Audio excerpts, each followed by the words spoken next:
Good morning, everyone. My name is Veritas, and welcome back to Destiny. Now, these purple flowers I'm sitting in signify one thing and one thing only: that Xur, the exotic merchant, who sells exotics and other things like that, has returned to the tower once again, and will be here for a few days. If you're curious as to where Xur is hiding this week, fret not, I'm taking you over slowly to him. It seems like people are figuring out where he is. When I got here earlier, a few minutes ago, no one was even aware of where Xur was. Apparently, the Reddit thread has been updated, and now everyone knows where he is. I find it interesting. People don't even go look for him anymore. People just wait for Reddit to tell them where he is, or follow people on Twitter that tell them where he is. I like going and looking. I like going and looking every week. But he's down here in the Hunter bar, the hangar, and let's see what he's got to sell. I don't ever look at his inventory anymore, so it's always a surprise. Anything fun he might have for the week. Ooh, this looks interesting. This looks very interesting. Alright, so first things first, we have a Legacy Engram for boots. This will turn into a Year 1, early Year 2 Max Light 170 boot, so anything from the olden days. I don't recommend picking it up. It's kind of a waste of coins at this point. Moving into the Titan Exotic, we have Immolation Fists. This is for the Sunbreaker subclass. This grants Explosive Pyre in your subclass tree.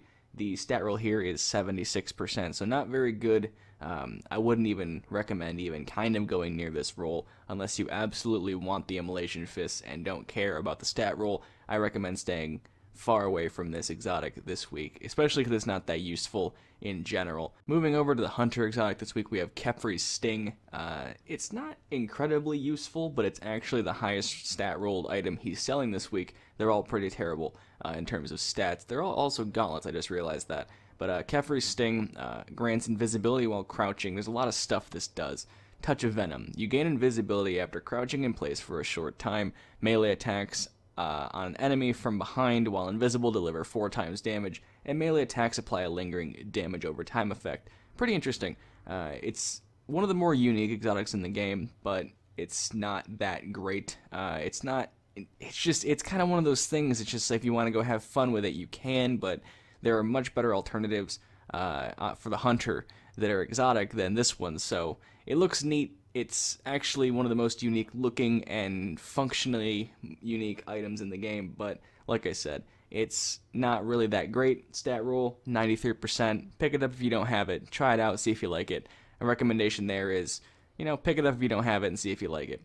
The Warlock exotic this week, we have the Ophidian Aspect. I love these gauntlets. Unfortunately, they're only an 85% stat roll, but we can talk about stats in a moment. The Ophidian Aspect is my favorite pair of gauntlets for the Warlock.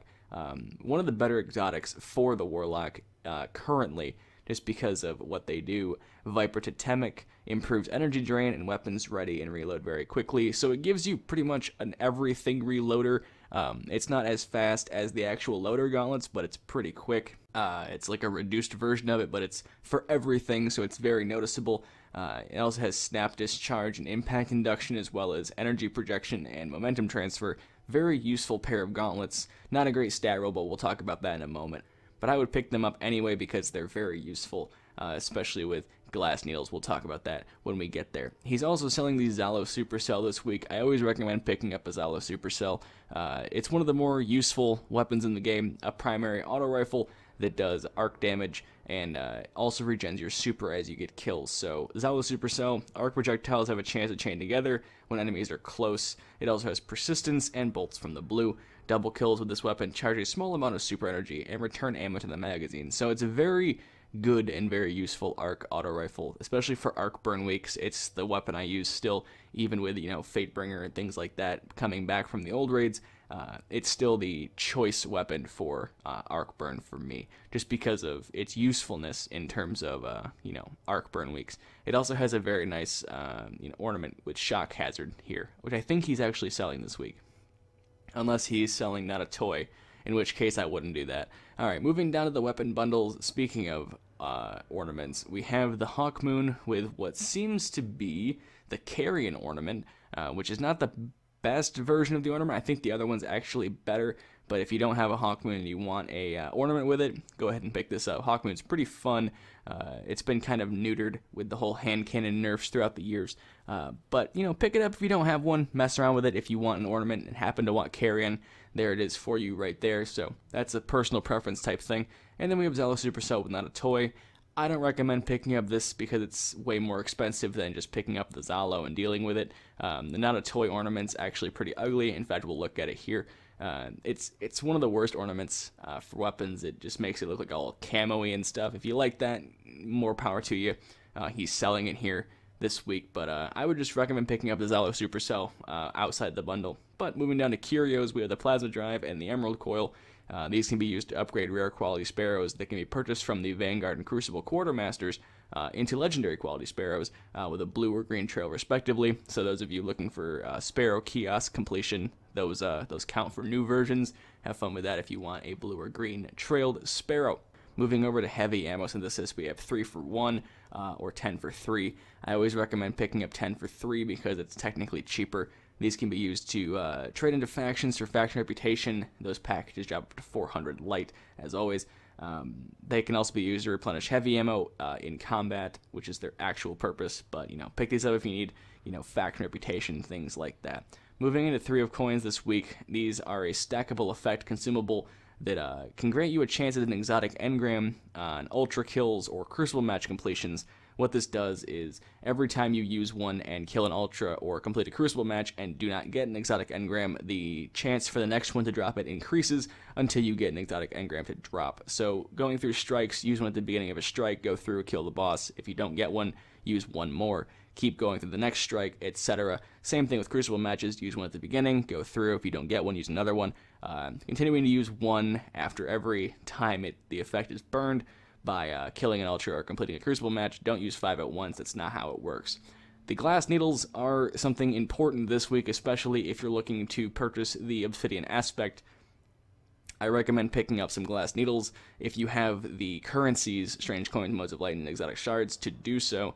Exotic shards, I'll show you how to get more of those if you are strapped for exotic cash here. I'll show you how to duplicate these in a moment. But glass needles can be used to reroll exotic armor, so if you really want the Ophidian aspect and want a better roll than 85%, go ahead and pick up the Ophidian aspect and some glass needles, and go ahead and twist the fate. This costs glimmer, armor materials, and glass needles themselves, but it can also reroll your stats. So it'll reroll what the stats are and how much of them there are, as well as the perks. Certain pieces of armor can and can't have certain perks, as well as can and can't have certain stats. I believe the Ophidian aspect will always have strength, since they are technically melee-based, with improving energy drain, which is technically a melee. So I believe they always have strength. Mine have intellect and strength. These ones have solid strength. Like they said, they're always going to have strength. I believe Kefries will always also have strength, and Immolation Fist will always have intellect because of it being a super-based thing with the explosive pyre. So go ahead and reroll these if you want them in a better stat roll. I recommend doing that. They're great gauntlets. I recommend them endlessly. Down here, Material Exchange, we have Motes of Light. This is the worst conversion rate in the game. Never use it. For exotic shards, they cost 7, but I'll show you how to get them a lot cheaper than 7 if you follow me back to the Vanguard Quartermasters back up in the middle of the tower. So that's pretty much what he has. Like I said, I always recommend picking up a Zalo Supercell if he's selling one. This week he happens to be selling one by itself and in a bundle. The bundle, though, has a less than desirable ornament with it. The Not a Toy ornament for Zalo is not the best. If you like it, go for it. The other one, Shock Hazard, in my opinion, looks a lot better. The base Zalo looks fine on its own, so just pick it up for, the small amount of strange coins he's selling it for, as opposed to, buying the one in the bundle. Hawkmoon, that's a personal thing. If you want to try out a Hawkmoon, go ahead. He doesn't sell it very often, so you might as well pick it up with an ornament. But while we're here at the exotic weapon kiosk, you're going to want to go ahead and use that exotic shard you got to get more exotic shards, and I'll show you how to do that right here. So go ahead and pick up a Truth rocket launcher. This works for rocket launchers, machine guns. It doesn't work for swords or the Sleeper Simulant, I'm pretty sure, doesn't work with this either. So Truth, Dragon's Breath, Super Good Advice, Yallarhorn, Nemesis Star, Thunderlord, anything like that will work for this. What you're going to want to do is go ahead and equip that, as well as a class item that has increased upgrade rate for rocket launchers. If you don't have a class item that does this, go into your inventory. You may have a consumable called a heavy telemetry. And what heavy telemetries do is they increase the upgrade rate for heavy weapons for 30 minutes. These can be purchased from the gunsmith for a very small amount of glimmer. But these and the class items with upgrade rate do the exact same thing. They do not stack though. However, the Nightfall buff Radiant Light that increases XP gains and rep gains by 25% does stack with this effect. So here we have increased upgrade rate for rocket launchers, as well as the Radiant Light buff, which means we can upgrade this rocket launcher in 5 motes of light. So go ahead and use 5 motes of light here while you have that rocket launcher equipped. I believe it's 5 with the Radiant Light buff. It's 6 without the Radiant Light buff, so it's not a huge deal, but it's there. This is full of experience now. Go ahead and unequip it and dismantle that. Now your 1 exotic shard that you purchased from Xur will turn magically into 2 exotic shards, as well as some motes, weapon parts, and glimmer back for you there. So that's how you get more exotic shards for a lot cheaper than 7 strange coins. Recommendation there, pick those up, pick up some glass needles, and reroll the Ophidian aspect if you really want those gauntlets. I recommend them. I like the gauntlets, they're really useful, and honestly, they're probably one of the most useful exotics for the Warlock currently in the game. The other one being, you know, the Transversive Steps and Void Fang Vestments are my favorite ones to use there. So recommendation, pick up those things that I said, Zalo Supercell, Ophidian Aspect, pick up some glass needles, re-roll it until you get a good roll on it.